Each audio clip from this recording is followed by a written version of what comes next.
Okay, so I already filmed this video once, which is annoying, and it was a great video.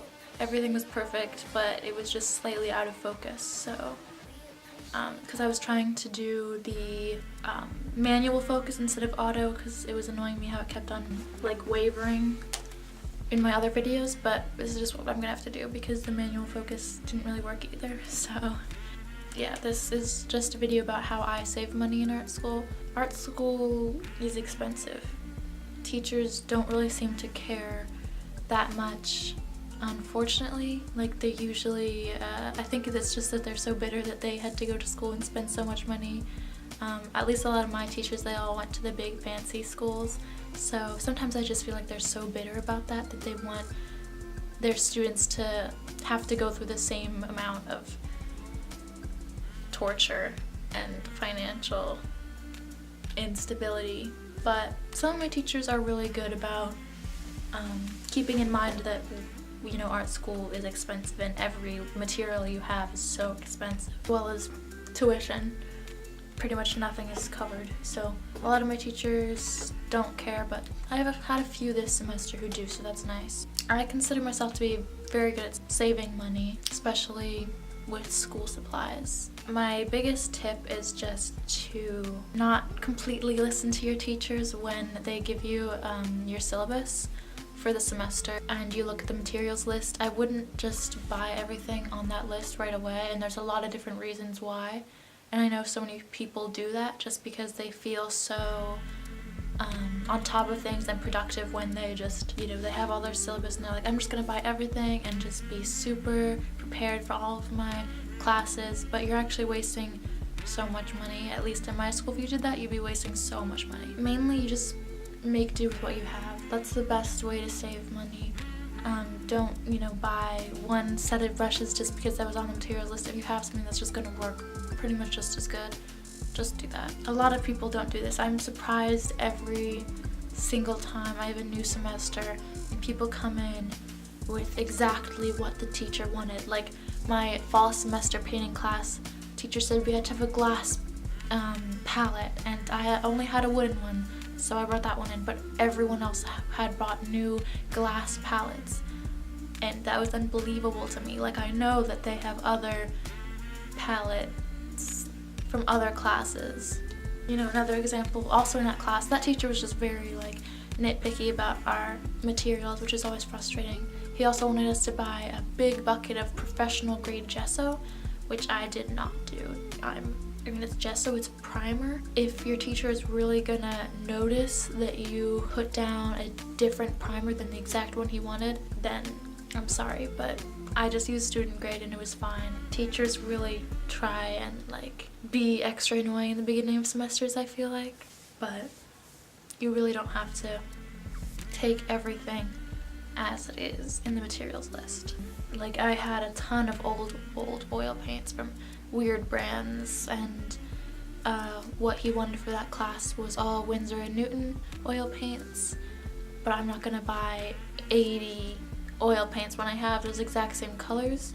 Obviously, yes, with oil paints, the colors do vary, you know, quite a bit from different brands, but I just used what I had. I only bought a few oil paints that in colors that I didn't have, and it was fine. I think that the main thing is, as long as you're making good work in art school, the teachers aren't really gonna say anything to you because you're making good work. I mean, what is they gonna say? They're not gonna nitpick you if you're producing good pieces in a timely manner. It's gonna be fine. The only time when I've seen teachers really get frustrated with students about the materials not matching up is when they aren't making good work. Then, you know, you're basically just setting yourself up for being able to have the teacher, you know, criticize your work by saying that, oh, it might have been better if you had used the exact materials that I said, but you clearly didn't. And that's just frustrating. So just, if you are gonna be going outside of your materials list, just take it as extra motivation to do better work, so they are less likely to say something about it to you. And there's so many times when teachers have put down things on the materials list that we haven't ended up using at all. So I've just been so thankful that I wasn't one of those students who actually bought that material, just an added expense. My next tip is look through what you have in your arsenal of items that you've collected throughout your art making years and decide to buy what you absolutely only need and you couldn't make do at all. That's my second tip. The third one, you really shouldn't plan a response to an assignment prompt that includes like so many materials that you know are overpriced or something. I know that sometimes you can get super infatuated with an idea and you just want to make a super like fancy piece with gold leaf or something like that, but it's expensive and so it's really not always worth it for a school project because you only have so much time and it might not turn out as good as you wanted, as opposed to if you had saved that idea and that material that you want to buy so badly for sometime in the summer or when the semester is over and you have more time on your hands and there's no like deadline, then you can make a really good piece. And buying that expensive material is more worth it. Unless you really just like have to make this piece now, I would just say save that. I like to make a little page on my notes that just have ideas for when I have more free time outside of school that I can make for my own personal pieces. My fourth tip is just to take advantage of your school's resources. Like when I was in my bookmaking class, I really fell in love with all the risograph zines that my teacher was showing us, and I was very tempted to just find a printing place that did risographs. You know, my school didn't have that ability, so I was very tempted to do that, but I ended up not because it wasn't going to be worth it for just an assignment like this. I could use just the regular printers that we had at school and save that idea for some other time and just keep that in the back of my mind that I really like the way risographs look. But for another time, I will just save that idea. Don't choose processes that you don't have in school. You know, if you have the ability to make do with what you have in school and it'll be either free or very low cost, then just do that. It'll be worth it in the end. My fifth tip is just to, if you can during your lunch breaks go home and eat, then do that.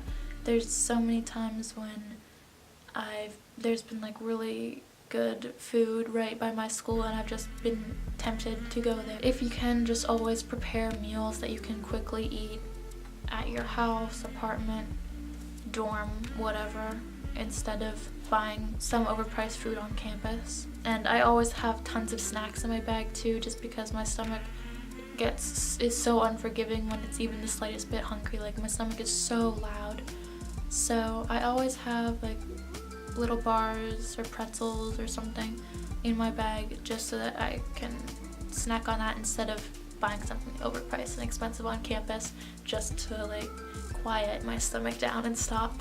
Yeah, my sixth tip is just to especially wait to buy textbooks. This just had to be a whole other tip because there's so many times in my classes when we have never used a textbook. And I think as you get to know your teachers more, you'll know which ones you actually have to buy the textbook for and which ones you just kind of have to wait and feel it out if you're actually going to be bringing it in. My fall art history class last semester, we had on the syllabus a $200 textbook, and she said buy this for the first day of school.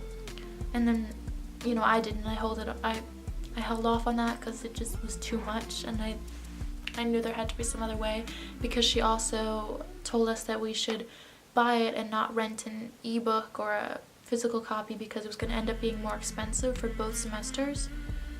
When in reality, I looked it up and it was going to be $40 to rent from September to March, and my semester ended in April, so it would be completely worth it instead of buying a $200 huge book.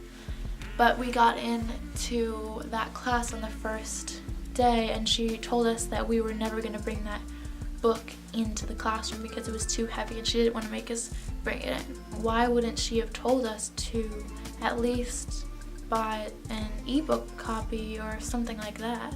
And it's crazy to me because I know so many people, especially because I was a freshman class, my only freshman class, so many of those people in that class bought the real full copy, and that's crazy to me that she just did that.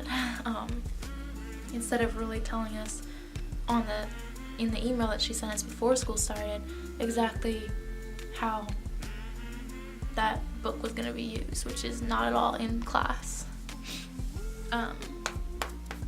So yeah, just always rent books. I mean, there's so many times when I've been able to find every single reading assignment online for free, especially with a textbook that has a lot of articles in it. That's basically just a whole book of collection of articles with some annotations and questions. You can look up those articles online and it's going to be fine, you know? Yeah, my last tip is one that I've really been thinking about this year more than anything else. I've kind of realized that I don't have really a strong attachment to my work.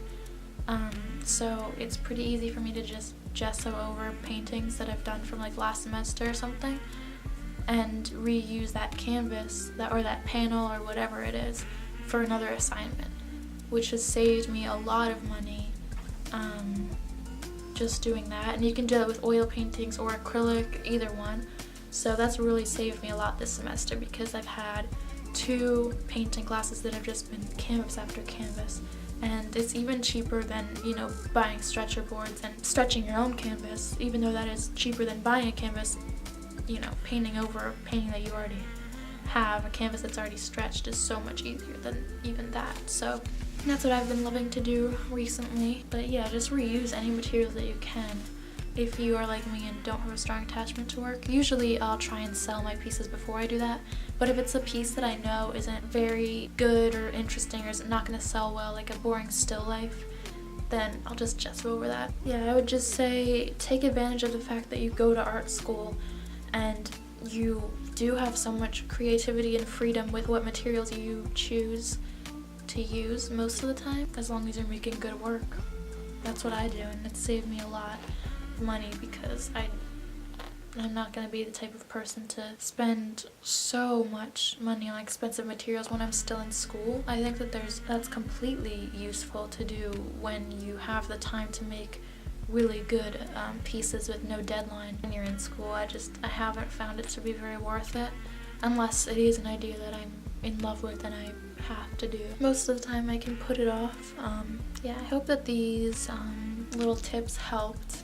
I don't know, they might be common knowledge, but it's just what I've observed in my 3 years of going to art school. Some people aren't spending their own money, it's their parents' money, but still, just if you have the ability to not spend money, then don't. And one of the big things this semester that's really been making me think about how I can save as much money as possible and minimize the amount of materials that I'm buying is the fact that my area, my city, doesn't have an art store anymore.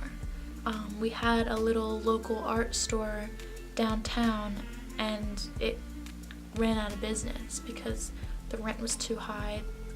It's been increasing in where I live.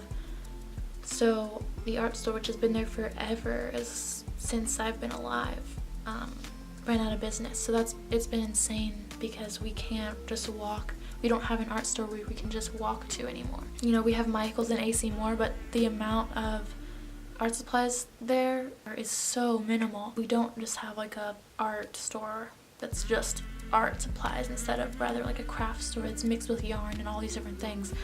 And you know, their stock sells out so fast because we're all trying to go there and get the same things. So what we've all been having to do is just order on Blick, and you know, it's so inconvenient and crazy to me that we don't have a store right now. I don't know what my school's gonna do about it, but that's just what's really been making me think lately about how I can make do with what I already have, especially when it's last minute and there isn't a place that I can go to get that anywhere near me. The only option is ordering something online, and sometimes you can't do that because you realize that you need something last minute and your teacher just told you and stuff like that. So yeah, I'm not sure what my next video is gonna be, but I hope that you enjoyed this one. If you're in a similar circumstance as me, but let me know if you have any other tips on how to save money that I didn't list. I'm sure you do, so tell me them, because I'd love to save even more money. But yeah.